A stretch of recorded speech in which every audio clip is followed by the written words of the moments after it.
Hey, I'd like to welcome you to another episode of Mission Matters Money Podcast. I'm your host, Adam Torres. You can follow me on Instagram at AskAdamTorres to keep up with my book releases, book tour schedule, signings, all that other good stuff. Always love to connect with you there. And as always, if you'd like to apply to become a co-author of one of my upcoming books, just head on over to the website, moneymatterstoptips.com, and click on Become an Author to apply. All right, so today is a very special reunion 2020 episode. What's that? That's when I bring on a guest I had on the past, and I liked him so much I had to bring him on right back. Today's guest is Scott Taylor, and he's a financial advisor over at Northwestern Mutual. Scott, welcome back to the show. Thanks, Adam. Good to talk to you again. So today's topic that you proposed, creating a path to financial freedom. A lot of people listen to this show because they want exactly that, financial freedom. So excited to get into that and what that means to you. But before we do, I don't want to assume all of our new listeners caught your first episode. So let's just start with what you're doing over at Northwestern Mutual. Tell us a little bit more about your practice. Yeah, for sure. So at Northwestern, my team and I run a team of 6 with my business partner, Ashley Horn.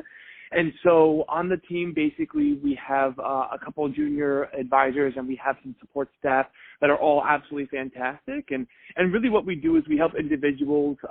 We have a special focus in the media, technology, entertainment sector.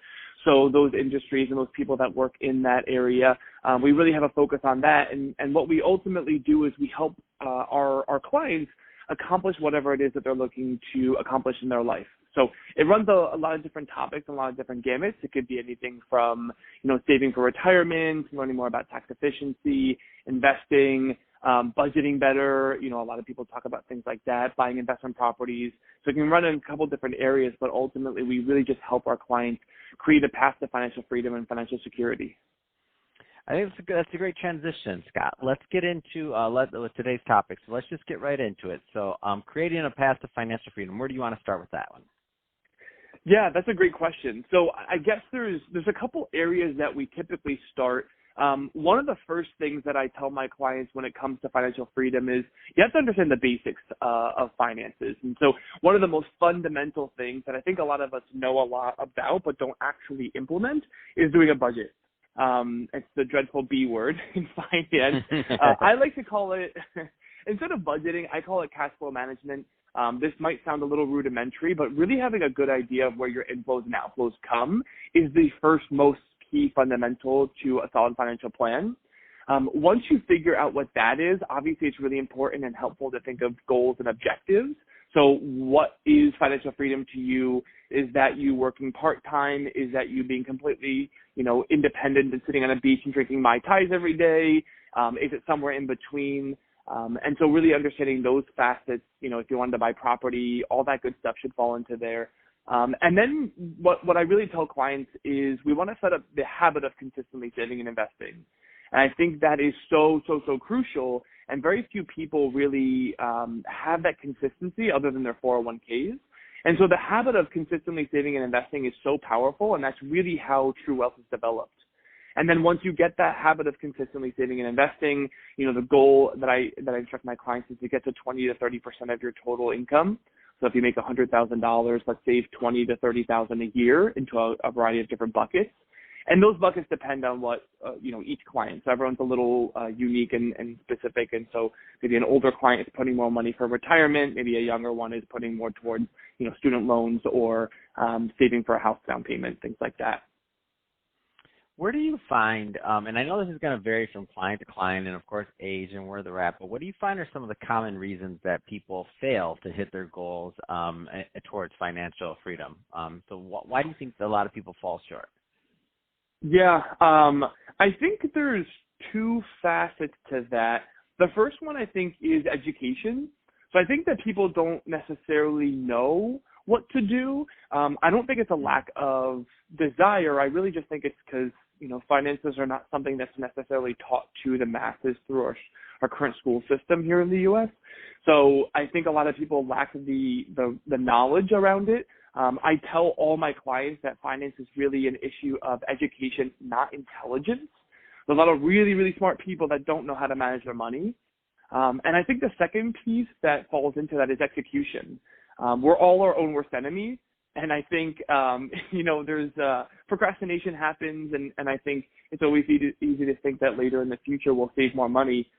It's kind of like, if you've ever planned a vacation and you're thinking, okay, I have a year, I'm going to get in really great shape, I'm going to work out every day, and then inevitably a week before your vacation, you're like, oh crap, I got to juice cleanse.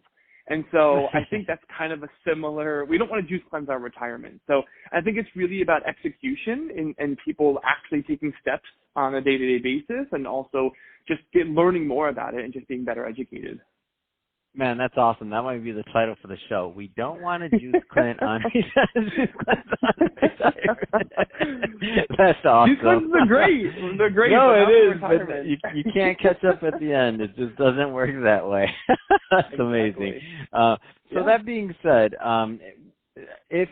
talk a little bit more about this automation in terms of, or this habit of automatic savings. Because to me, I always tell people, I'm like, it's never usually the return rate. If you got 1% less or 1% more on an investment that does it, it's your savings rate. That's what's going to determine in compound interest long term. How close or what you do in retirement. So that being said, what are some ideas for automating that habit?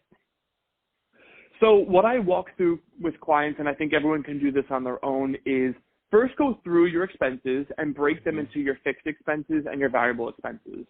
Because ultimately it comes down to the cash flow management. So we need to understand what the baseline level expenses are that we're going to spend on a monthly basis, which is like rent, utilities, cell phone bill. Uber Eats is not a fixed expense. It might feel like it, but that is not a fixed expense. That would be a variable expense. And then from there, what we do is we take our total income on a monthly basis. So if you're a W-2 employee, even if you're a business owner, you can do this quarterly or semi-annually if month to month is variable. And you look at the difference between your total take home and your fixed expenses. The difference between those two is your surplus. And you can either spend that on discretionary things like going out to eat and taking trips, or you can save it. And so what I encourage clients to do is, after going through that exercise, pick a number that's meaningful to you and your goals, but also doable, right? So I tease my clients, $50 a month is probably doable for some people, most likely, but it's not going to do anything for you. And maybe $5,000 a month is really meaningful, but it's not doable. They'll be eating ramen noodles every day, trying to save every single penny. So I think the first step is really understanding what that surplus is.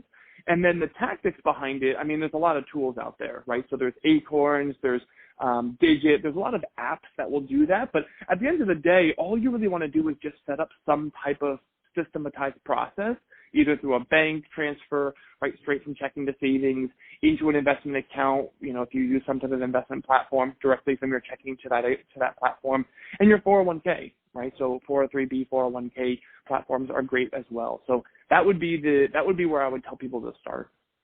Fantastic. So Scott, if somebody's listening to this and they want to connect and they want to ask you more questions, what's the best way for them to follow up? Yeah, LinkedIn is definitely the best place. So it's just LinkedIn / my name, Scott Taylor Jr. as in junior. But people can also hit me up on Instagram as well. It's a little more informal, but it's at Scotty Taylor Jr. I post tips and good finance stuff on there every now and then. But overall, LinkedIn is definitely the best source, from a professional standpoint. Perfect. Well, hey, Scott, it's been awesome having you back on the show for this reunion 2020 episode. I'm sure I'm gonna be tapping you on the shoulder in 2021, see what you're up to then, and that might be the most epic line of the podcast so far. Don't juice cleanse your retirement. I'll have to be thinking of new ones every time. Oh my gosh, that's classic. I love it. And to the audience, as always, thank you for tuning in. Hope you got a lot of value out of this. And if you did, don't forget, subscribe to the podcast. If you're watching this on our YouTube channel, Mission Matters Money, then don't forget to subscribe to that. Leave us some comments in the comment section. Let love know what you're doing for retirement, or if you have any comments or questions there. And Scott, thanks again for coming on the show.